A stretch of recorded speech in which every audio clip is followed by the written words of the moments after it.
Iran's foreign ministry says there are no planned meetings with the U.S. in the coming days, but President Donald Trump says U.S. and Iranian officials will meet on Tuesday in Qatar's capital, Doha. These contradicting statements follow an exchange of military strikes late last week, despite a ceasefire agreement. Iran fight that we have, which we're doing very well. There'll be a meeting on that tomorrow in Doha. And to go into Qatar, I think they've already left, or they're just about getting ready to leave. So we'll see how that goes. But we're doing very well on that front. But the meeting in Doha is going to be perhaps important, perhaps not. We're going to find out. But we're winning militarily. It's almost won militarily, I would say. And it's really very simple. It's the denuclearization of Iran. We don't want them to have a nuclear weapon, and they're not going to have a nuclear weapon. And they've agreed to that, in all fairness. Our chief U.S. correspondent, Alan Fisher, has more from the White House. A great deal of talk, really, about domestic issues. And perhaps the idea that Donald Trump wants to move on from it was summed up in one sentence during that moment in the Oval Office, where he said everything except the Save America Act, a voting act that he has been pushing for some considerable time, is a big yawn. Clearly, Donald Trump would like to get talks back on track. He says the Iranians wanted a meeting. The Iranians say that's not the case. We are told that Steve Witkoff will be with the other negotiating team in Doha on Tuesday. Quite what they're hoping to achieve would perhaps mean an end to the fighting that we've seen, the breaches of the ceasefire from both sides. We are in a position where that has stopped for the moment. Clearly, there's a degree of frustration as well among the mediators, thinking that they'd managed to get both sides round the table. But it's just a reminder how difficult these processes are. Donald Trump says he wants to have the meeting. He says the Iranians want to have the meeting. The Iranians say no. Unless you're actually in the room, we're not going to know what the real answer is. But it's clear that Donald Trump wants to move on from this. Everything else, as he says, is a big yawn. Mohammed Val has the latest from Tehran on the Iranian perspective ahead of a potential meeting in Doha. Quite a lot of statements today by Iranian leaders, including the president, deputy foreign minister for legal affairs, and also the spokesman of the foreign ministry about the matters of concern today for Iran, including that delegation that is going to be sent to Doha.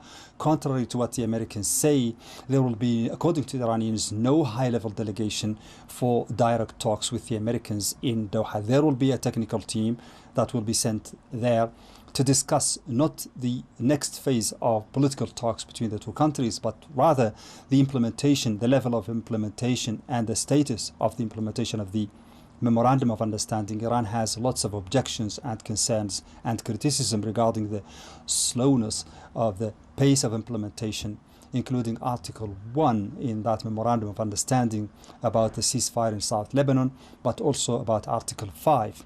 There seems to be a misunderstanding between the Americans and the Iranians about the implementation of Article 5, while Iran considers that that article gives it the prerogative and the authority to organize traffic in the Strait of Hormuz for the next 60 days or for the 60 days of negotiations before reaching a final deal. The Americans seem to believe that Iran has just to step aside and leave and let the traffic flow freely. And Iran has lots of concerns regarding the opening of new routes through the Strait of Hormuz near the Omani side of that waterway. They think that that has been done without coordination with Iran, and that it is violating Article 5 of the Memorandum of Understanding. Also, the Iranian delegation will discuss the unfreezing of Iranian assets, particularly after the Americans announced that there will be provision for $6 billion in Qatar to be released at the first stage. So that's something that is going to be discussed between the Iranians and the Qatari and Pakistani mediators in Doha. So there is quite a lot of things to be dealt with in the next few days, including also what Omanis are doing, according to Iran. Omanis have to coordinate with Iran about passage in the Strait of Hormuz, and they shouldn't deal with other parties because that's a violation of Article 5. Those are also going to be matters for discussion, not only in Qatar, but also between Oman and Iran. Let's bring in Jason Campbell. He is a senior fellow at the Middle East Institute, joining us live from Washington, D.C. Jason, so it seems that Iran is quite unhappy with the way that the U.S. has started implementing those articles of the MOU, specifically Article 5 about the Strait of Hormuz. Do you think that the U.S. should just back off and let Iran control all the routes through the strait so that the talks can move on to the nuclear issues instead? Well, I think you're indeed correct that the very broad language of the MOU is the primary culprit of the dissent right now between the U.S. and Iran. I think in terms of the point number 5, for the U.S., I think it perceives this as meaning that the Strait of Hormuz will once again be open to international shipping as it was prior to the start of this war back in February. Iran obviously has a very different interpretation that they will maintain control over the flow of traffic, even if they will suspend any toll collecting or other revenue from it. And that's obviously a big discrepancy right now. I think the U.S. absolutely needs to, from a strategic standpoint, continue to press the Iranians that all major lanes remain open in the Strait of Hormuz. Whether or not they're willing to or able to come to some sort of a resolution on the funding question, I think will be probably pushed to another day. But right now, I think the U.S. wants to see all of the major areas of traffic, not just the one closest to Iran, back open for shipping.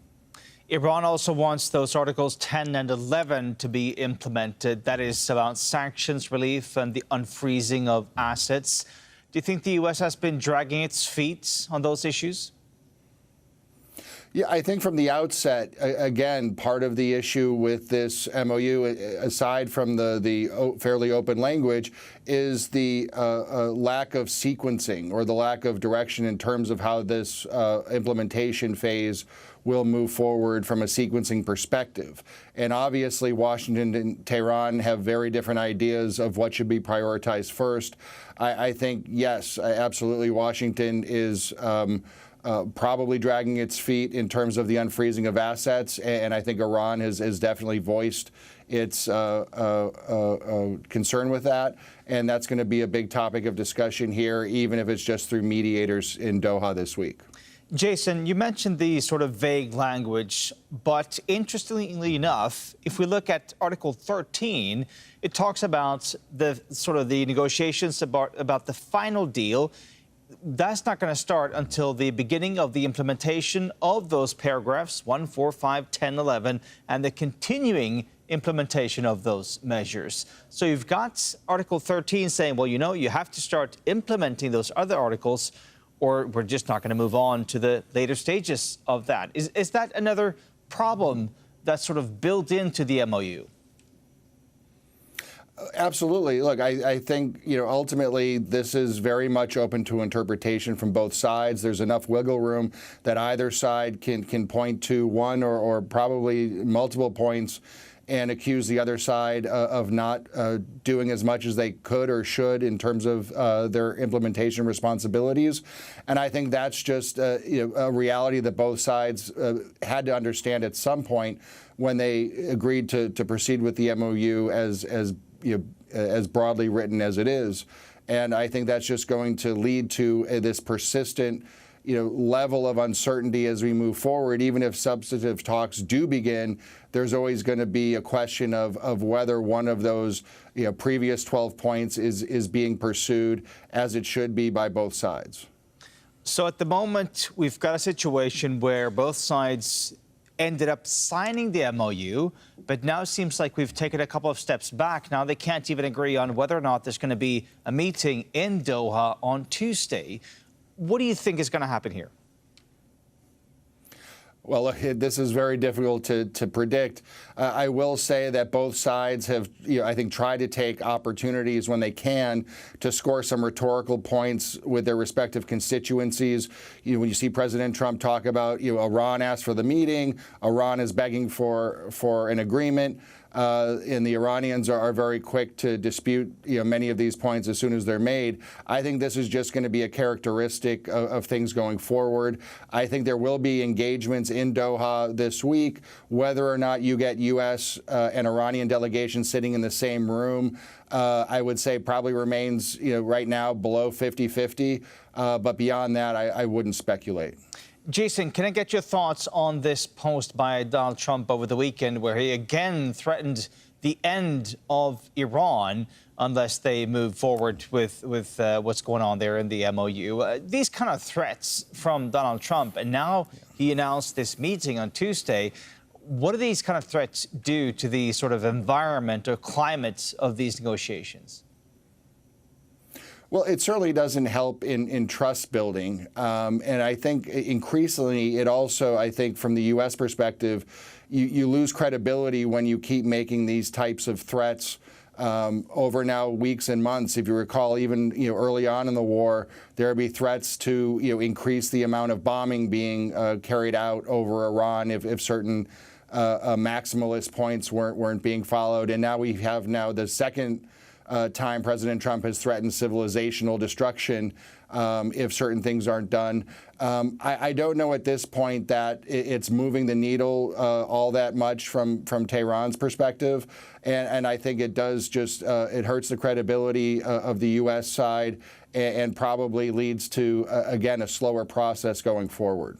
All right, that's Jason Campbell, a senior fellow at the Middle East Institute, joining us live from Washington, D.C. Thank you so much, Jason, for your time.